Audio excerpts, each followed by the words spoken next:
Right now on CBS 12 News this morning, mass shootings all across our country now have Martin County officials thinking one step ahead, how they plan to protect our youngest students and children in the classroom ahead of a new school year just weeks away. Plus, Port St. Lucie police seeing a rise in mental health crisis calls, how they're stepping up to find a peaceful outcome in these stressful situations. Started on this Thursday. I've got a closer look at your hot day ahead. It's a new day. This is CBS 12 News This Morning. Friday Eve. Good morning, everybody. I'm Matt Lincoln. And I'm Sam Kerrigan. I drove through some of those showers on my way into work this morning. Let's get right over to meteorologist Lauren Oleski for a check on that forecast. Sam, thanks. Yeah, a little bit of rain starting to come on shore for us right now. This is the trend we've been dealing with for the past few days. It continues again today. No surprise there. Showers up and down parts of Palm Beach County right now from Glen Ridge, right near US 1 and Forest Hill Boulevard. This extends southwest through Lake Worth Beach, across Military Trail, Congress, down towards the Turnpike near Atlantic Avenue. So just some light rain across parts of central Palm Beach County this morning. The rain chance is actually going to be dropping, though, as we move through the next couple of days as drier air starts to work its way in. You'll see all this deep red. That's that tropical moisture. This is tonight. Notice that it's on the west side of the state, and we've got this little dry slot starting to move in tomorrow. This is 5:45 Friday morning. So some drier air moving in, again, dropping that rain chance for us as we move through the next few days. It is still very humid, though, outside. You're going to notice it. Just uncomfortable and sticky, unfortunately. So those dew point temperatures in the 70s, even though there's drier air up in the atmosphere, it's still very hot and very humid down here at the surface. You'll see here our temperatures warming towards 90, but that heat index today is back near the triple digits. You'll want the rain to help cool you down, but we're not going to see that much of it out there today. It's overall just a very hot and very humid one. You'll want to make sure you're staying hydrated. Matt, Sam. Thank you, Lauren. 5:02 right now. Let's check on that drive. So far, so good here in southern Palm Beach County. This is a check on I-95 in Delray Beach. Traffic there near Atlantic Avenue is running up to speed. Well, this morning, even more mass shootings in our country. Independence Day parade in Highland Park, grocery store in Buffalo, elementary school in Uvalde. For parents, it's hard to know how to keep our kids safe. And right now, the Martin County Sheriff's Office is taking a closer look on how to better protect our youngest kids ahead of the start of the new school year next month. Our Kara Duffy live outside the Sheriff's Office in Stewart. Kara, how do they plan to make sure our preschools are kept safe come the fall? Yeah, Matt, over the years, especially following the Parkland school shooting, we've seen a huge focus on how to make our public schools, college campuses, even concerts safer. But as you mentioned, what about our youngest children, like preschoolers here?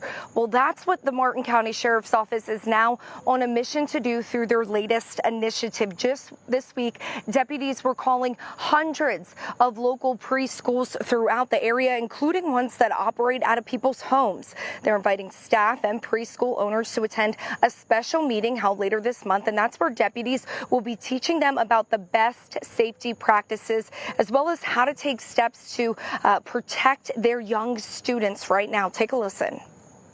This program that we're speaking about today is going to target different preschools within Martin County that house and take care of 6-week-old children all the way up to the VPK age. Talk to them about technology, to talk to them about simple things that we can do.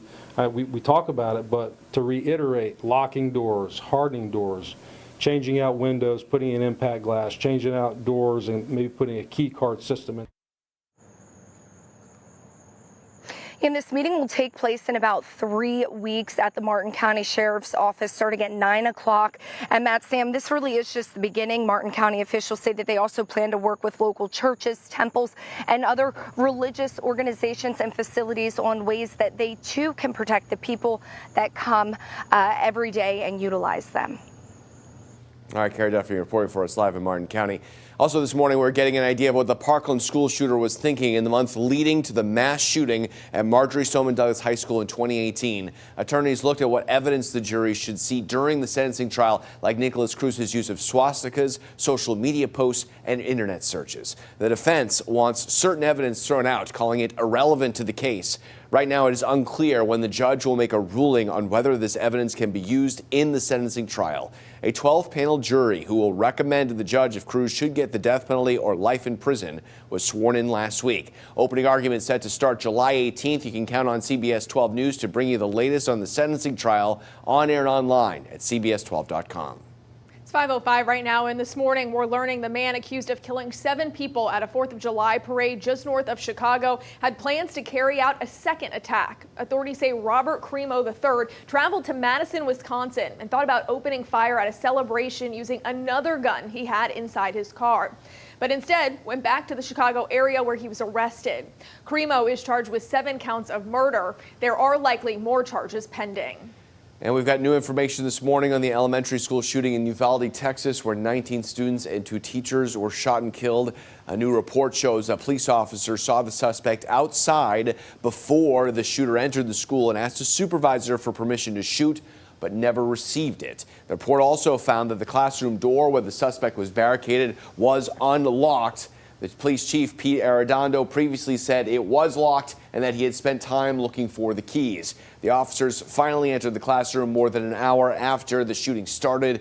A Texas legislative committee has been interviewing law enforcement and other witnesses for weeks. Its report is expected soon. This morning, 19-year-old Oliver Ramos is facing charges after a 15-year-old girl from Jupiter went missing, triggering an Amber Alert. Jupiter police say they were able to find her and bring her home safely with the help of the FBI in Georgia. Right now, Ramos faces statutory rape charges in Georgia.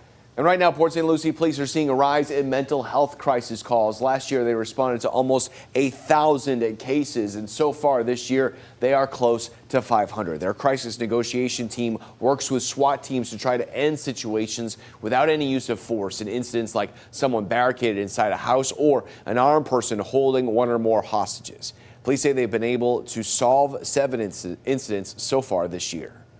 It could be difficult because if we have somebody, we've all been upset, and depending on what the factor is, that could really put you in an emotional tailspin. Every one of us has some type of a breaking point.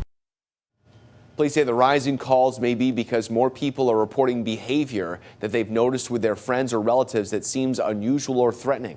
They also feel another factor is teachers and students reporting more instances of someone experiencing a mental health crisis who needs help. Reminder, during a difficult time, the National Alliance on Mental Illness helpline is always there for you. Just call the number on your screen to talk to someone and get the support you need. 5:07 is the time right now. Miami-based cruise line Norwegian is set to drop its COVID-19 testing requirement for passengers. Ahead, why those sailing from the U.S. don't have the green light just yet. Plus, a South Florida family sues a major airline claiming a trip left their daughter paralyzed from the neck down. Ahead, what happened while she was boarding a flight in Fort Lauderdale. And before we head to break, here's a live look in downtown Miami. Looking all nice and lit up there on a Thursday morning. Stay with us here on CBS 12 News this morning, the one to turn to.